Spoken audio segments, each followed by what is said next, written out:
दूल्हा आ गया, बारात का स्वागत सत्कार हुआ, साज सजाए गए और शिशुपाल मन में पुलाव पका रहा है, मन में लड्डू खा रहा है। कल तो रुक्मणी हमारी, कल तो हम दूल्हा।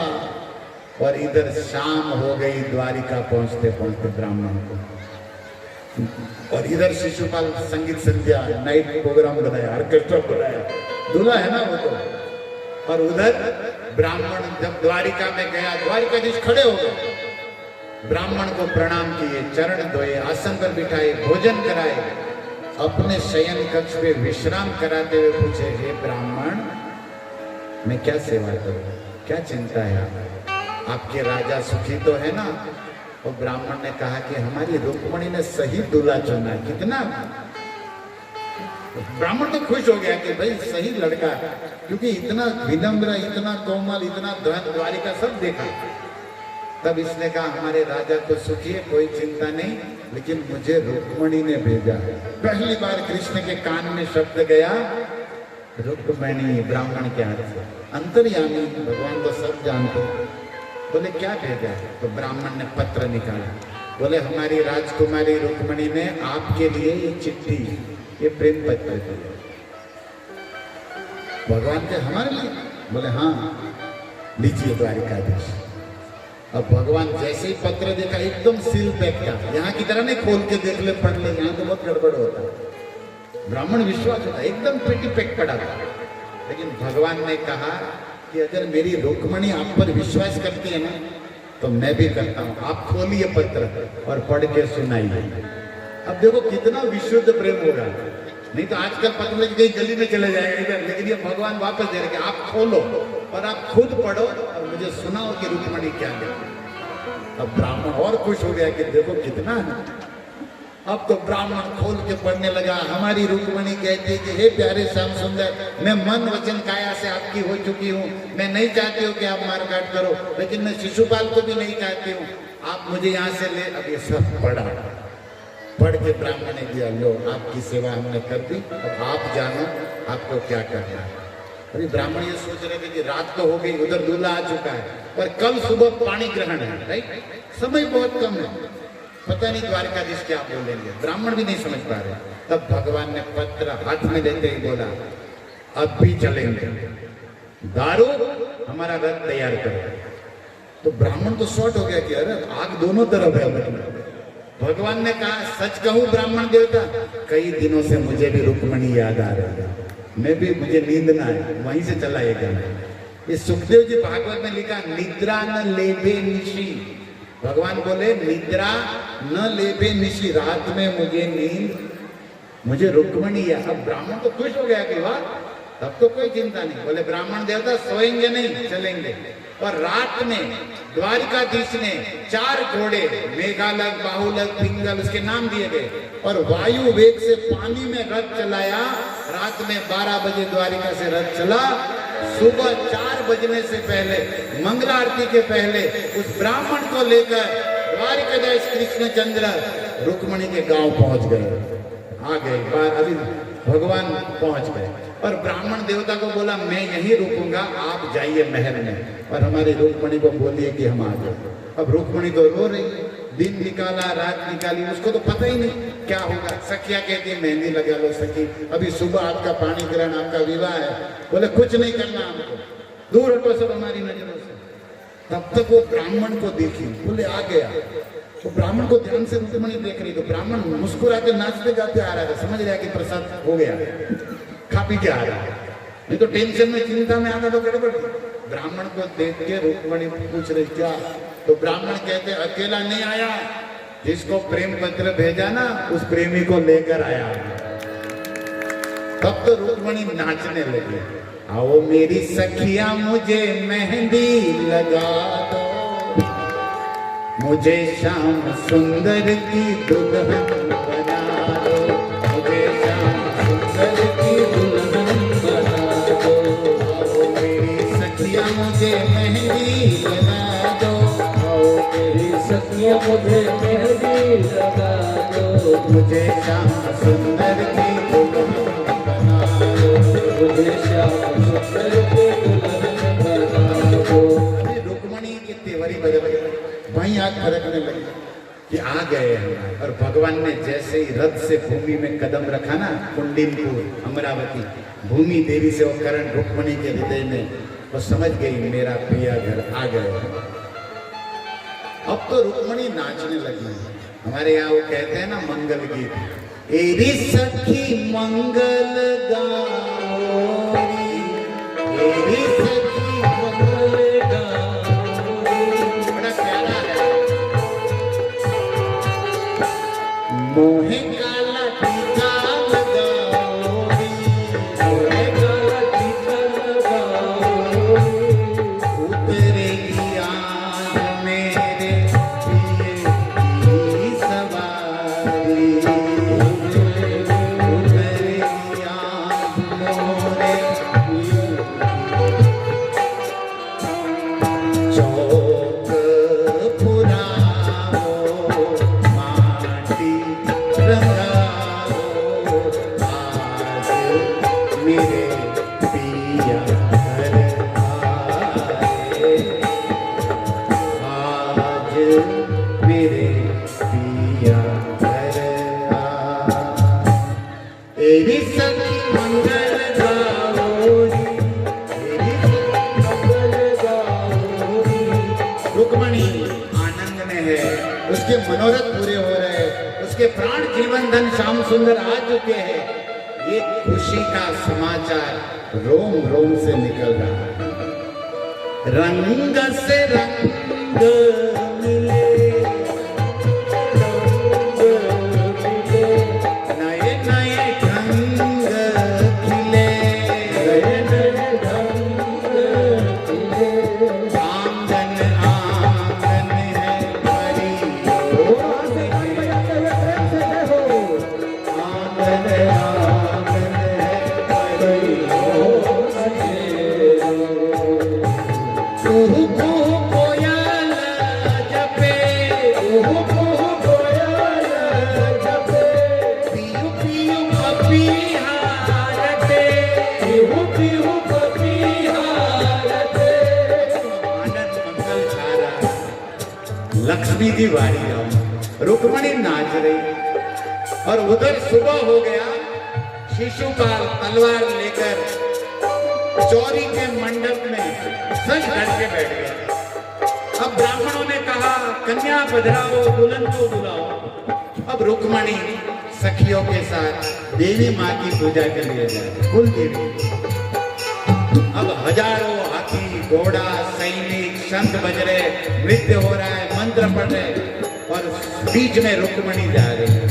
और जैसे देवी माँ की शरण में गई, हाथ जोड़ के कहती है, हे भवानी,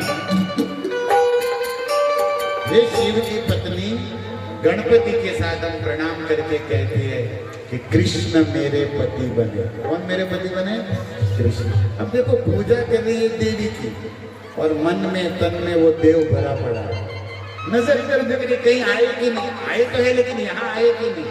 और जैसे मंदिर से पूजा की थाली लेकर बाहर आई और शादी के मंडप में जा रही थी, उसी बीच में बिजली की तरह चमकते हुए भगवान कृष्णचंद्र रथ लेकर आ गए। रुक्मणी का हाथ पकड़ के रथ पे बिठा गए। सुखदेव जी भरी सभा में कहते, राजा परीक्षित, जंगल में शियारों के सशक्त के बीच में से वनराज शेर सिंह अपना शिकार ले जाता है, ऐसे कृष्ण रुक्मणी को लेकर चले गए। बोलिए रुक्मणी द्वारिकाधीश की जय। अब दिल वाले दुल्हनिया ले गए, और ये शिशुपाल बेचारा दूल्हा बन के बैठा हुआ है कि अभी दुल्हन आएगी। सखाओं मित्रों ने कहा दुल्हन तो गई, दूल्हे राजा के। बोले हम क्या कर रहे हैं? बोले महाराज पकड़ो इसको, पकड़ो। अब जैसे जंगल में शियार चिल्लाते रहते, मुंह करते रहते, कर नहीं पाते कुछ। तब तक तो सैन्य लेकर शिशुपाल दौड़ा, लेकिन उधर क्या हुआ, द्वारिका में रात में कृष्ण चले गए थे ना, तो सुबह दाऊ दादा जगे। बोले कन्हैया किधर? बोले वो तो रात में घोड़े लेके गया। तो दाऊ दादा ने कहा लफड़ा होने वाला है। तो दाऊ दादा यादवों की सेना लेकर आए थे, और कृष्ण रुक्मणी को लेकर मिल गए। बोले बहू को लेकर जा, तेरे साले को हम देख लेंगे। दाऊद आदा दबक पड़े बीच में, सारे सैन्य को मारा काटा और कन्हैया को बोला तू ले जा बहू को, इनको हम संवाद देंगे। तो दाऊद ने सबका काम तमाम किया है वहां पर, और रुक्मी को क्षमा भी किया है, साले को भगवान ने, रुक्मणी ने प्रार्थना किया तो माफ किया। अभी देखो भगवान का विवाह ससुराल में नहीं हुआ, कहाँ हुआ? कन्या लेकर आ गए अपने ही घर, द्वारिका में ही पहला विवाह भगवान का रुक्मणी के साथ कहाँ हुआ? द्वारिका में। और वहां से तो कन्या पक्ष से तो कोई नहीं था, दुल्हन एक भी आई, तो यहीं के लोग क्या कहते, बाराती और मंडप दोनों में बट गए वही यादव। और आज हमारे द्वारिका के बॉर्डर में एक गांव है माधोपुर, वहां पर मंडप डाला गया जहाँ रुक्मणी द्वारिकाधीश का विवाह हुआ। देवताओं ने पुष्प बरसाया और भगवान का ये पहला विवाह, जो भी भगवान के विवाह की कथा सुनता उनका विवाह जीवन मधुर मंगलमय हो जाता। और जितने लोग बिना शादी के बेचारे घूम रहे, वो विवाह की कथा सुनते तो उनकी शादी हो जाती। सबके लाभ है, जिसका विवाह हो गया उसका सब ठीक हो जाता, नहीं हुआ उसका विवाह हो जाता। भगवान की ये विवाह की कथा सुखदेव जी कहते कि सबका मंगल करेगी, सबका कल्याण करेगी। क्यों? क्योंकि ये नित्य दंपति है, प्रिया प्रियतम है, इसको कोई काल भी अलग नहीं कर सकता। मिले हुए फिर से मिल रहे, तो ये मिलने की कथा सुनते ही हमारा भी एक दूसरे का क्या होता? मिलन होता, कल्याण होता, मंगल होता। इसलिए रुक्मणी द्वारिका दृष्टि विवाह ब्रह्मचारी सन्यासी साधु लोग भी सुनते, जिसको नहीं करना विवाह वो भी सुनते, क्योंकि सबका मंगल होता। लेकिन हम लोग तो ग्रह फंसे हुए लोग, तो जरूर सुनेंगे। देखो विवाह में क्या होता, विवाह अग्नि की साक्षी से होता, लेकिन अग्नि का साक्षात्कार विवाह के बाद होता। ये चंद्रमुखी जब ज्वालामुखी होती है ना घर में, तब पता चलता कि भाई गड़बड़ हुआ। इसलिए भगवान मंगल करे कि सबकी सन्मति दे, सबको सुख दे, सबको शक्ति दे। देने वाले कौन है? भगवान है ना, जगन्नाथ है। तो आज हम भागवत कथा के अंतर्गत भगवान का प्रथम विवाह रुक्मणी द्वारिकाधीश का आनंद उत्सव किए। उस भगवान से प्रार्थना है कि आप सबका मंगल कल्याण करें। और सुखदेव जी ने आगे बहुत सारी लीला सुनाई, कैसे कैसे भगवान के विवाह हुए। टोटल 16,108 विवाह हुए और कृष्ण ने पूरी सोने की नगरी द्वारिका में राज किया, दुष्टों को मारा, भक्तों की रक्षा की और संभवामी धर्म की स्थापना की, धर्म की स्थापना की। और कलयुग में वही भगवान भागवत के रूप में, हरि नाम के रूप में प्रकट होकर जनता में धर्म की संभावना, धर्म की चेतना बढ़ा रहे हैं। तो आप हाटा निवासी सभी श्रद्धालु माताएं, बहनें, भाइये, बड़े, सबको मैं प्रणाम करके धन्यवाद देता हूँ और भगवान से प्रार्थना करता हूँ कि आप सबको शक्ति दे, भक्ति दे, मंगल करें। और विशेष धन्यवाद हमारी भागवत कथा समिति को कि जिन्होंने बुद्धि लगाया, धन लगाया, तन लगाया और ये पूरा आयोजन करके हमारी हाटा की जनता को 7 दिन तक ये भागवत का कीर्तन, कथा, ज्ञान, प्रसाद का आनंद दिया। तो करोड़ों धन्यवाद कि भगवान इनको और सुखी दे के संपत्ति दे, सुखी रखे। और सबसे सुंदर धन्यवाद तो माइक वालों को भी देना पड़ेगा कि आवाज बढ़ा करके पहुंचाए। मेरा आवाज तो ऐसा अच्छा है नहीं, गधे जैसा, लेकिन संगीत वालों ने कुछ सुर डाल के इसको मधुर बनाया। और यहाँ कितना ही अच्छा प्रवचन करो काम में नहीं आता, लोग वहां पर नजर होता है। काउंटर पे कुछ नहीं होता ना प्रसाद, तो मजा नहीं। तो किसी ने तो बनाया, किसी ने तो दिया। सबको धन्यवाद। हमारे कुछ माताएं प्रभु जी स्टॉल में खड़े रहकर आपके लिए गीता, माला तो सेवा कर रहे। सबको तो हम नहीं जानते, लेकिन भगवान किसी को नहीं भूलते। आपने जो भी किया ना, भगवान की डायरी में नोट हो चुका। और ये सब की पूरे आयोजन की सुंदरता, शोभा किसके ऊपर है? आप सब श्रोताओं के ऊपर। आप नहीं होते तो क्या मजा, क्या शोभा होता। तो भगवान सब देख रहे थे कि आप लोग देर से आते थे, सोते थे, तो सोचो आप लोग टाइम से आते थे, सुनते, सब अलग अलग टाइम पे। लेकिन हमारे ठाकुर जी की नजर सब पर है। और आपने थोड़ा भी किया ना, भगवान भूलते। आप 2 हाथ से किए, भगवान को 1000 हाथ। आपको बहुत छोटी बुद्धि है, भगवान को बड़ी बुद्धि। तो जितना भी किया भगवान आप भूलेंगे नहीं, आपको हजारों गुना देंगे। तो इस तरह भागवत का यज्ञ हमारे हाटा में बार बार हो, और ये हमारी जो समिति है ना उतनी न रहे बड़े। आप में से भगवान ने आपको तन धन बुद्धि दिया, तो ऐसे धर्म कार्य में आगे आइए, इन लोगों से सहयोग करिए, मिलिए, और इसी जनता को, आपके ही बच्चों, आपके ही पूर्वजों को ये पुण्य, ये सुकृति, ये कृपा फल मिलेगा, और ये बड़ा उपकार होगा इस धरती पर, आपके पूर्वजों पर, और आपके बच्चों को ये मंगल आशीर्वाद की शुभकामनाएं जाएगी। तो हम सबका ये भागवत है, हम सबका ये धर्म है, भगवान हम सबके हैं और हम सब भगवान के हैं। तो हमें आपस में जाति भेद में लड़ना नहीं, बस प्रेम से पुरुषार्थ करना, नशा मांसाहार ये सब छोड़ना, भगवान का भजन करते हुए अपना व्यवहार व्यवसाय चलाते हुए सुख शांति से आनंद करना, और मरने के बाद भगवान के धाम को जाना, ये जीवन का लक्ष्य है। तो बहुत सुंदर आप लोगों ने धैर्य से सुना। मुझ जैसे कुछ अज्ञानी से कोई अविवेक हो गया हो, आवेश में कभी कभी शब्द निकल जाता है, मन में वो भाव नहीं होता, किसी को व्यक्तिगत हमने कुछ नहीं कहा, मैं तो जानता भी नहीं आगे को, लेकिन कथा के प्रसंग में बोलना तो पड़ता, फिर भी हमारी वाणी से किसी के हृदय को कष्ट हुआ हो तो मैं हृदय से क्षमा मांगता हूँ, और आप सब अपना बालक समझकर क्षमा करिए, और आशीर्वाद दीजिए कि हम भगवान के गुण गाते रहे, अपराध, आलस, अभिमान से मुक्त होकर भगवान और संतों की सेवा में लगे रहे। यही जीवन का सार गुरु कृपा से हमने समझा है, और यही हमारी याचना है। तो बहुत धन्यवाद। मैं बार बार कहता हूँ, आपके इस सब कार्य को किसी की नजर न लगे, बार बार करते रहो, और आप इसी तरह भगवान की भक्ति में, कृपा में आगे बढ़ो। सर्वे सुखिनो भवन्ति, सर्वे सन्तु निरामया। सबका मंगल हो, सबका कल्याण हो। 18,000 भागवत में श्लोक है, 2 श्लोकों को लास्ट में बोलकर आज की कथा को हम विराम देंगे। अब सबसे निवेदन है, हाथ जोड़ दीजिए, श्रद्धा भाव से 2 श्लोक बोलिए। जो 18,000 श्लोक का, ये 2 श्लोक बोलने से 18,000 श्लोक का फल मिल जाएगा, पर 18,000 श्लोक में जो बोला गया ये 2 श्लोक में आ गया। इतने सुंदर और लास्ट श्लोक है, भवे भवे यथा भक्ति, भवे भवे यथा भक्ति, पादयोस्तव जायते, तथा कुरुष्व देवेश, नाथस्त्वं नो यत प्रभो।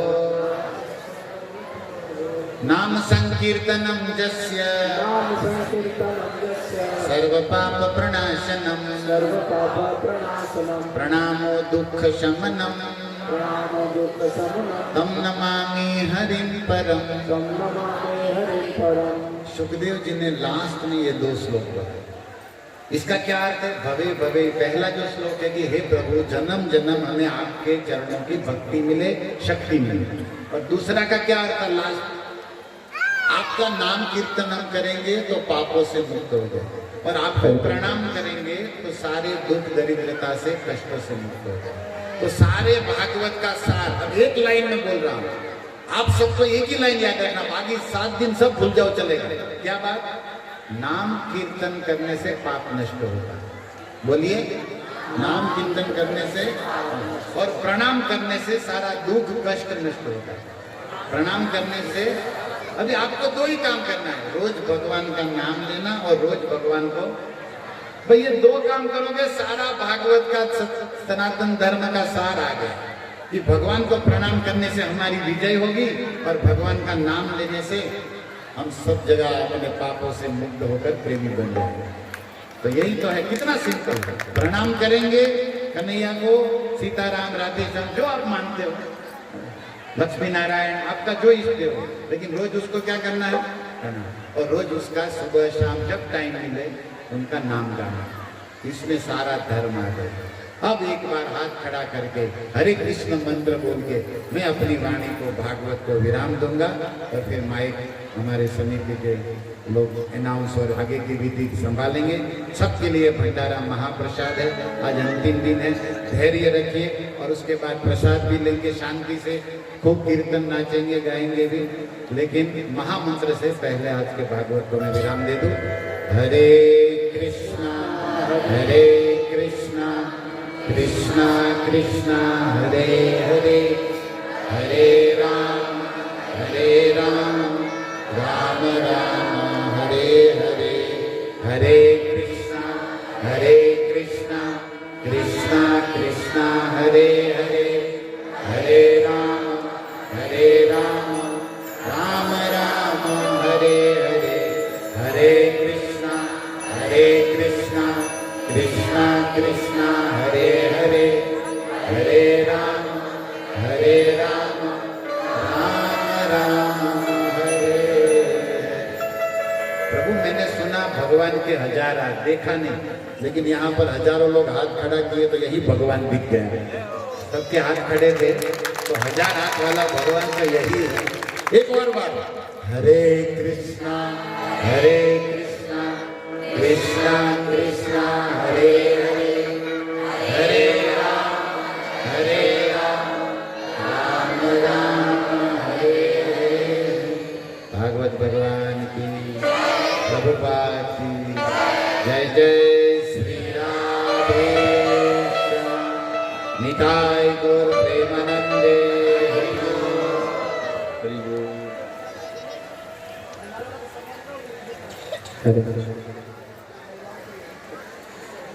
हरे कृष्णा कृष्णा कृष्णा हरे हरे।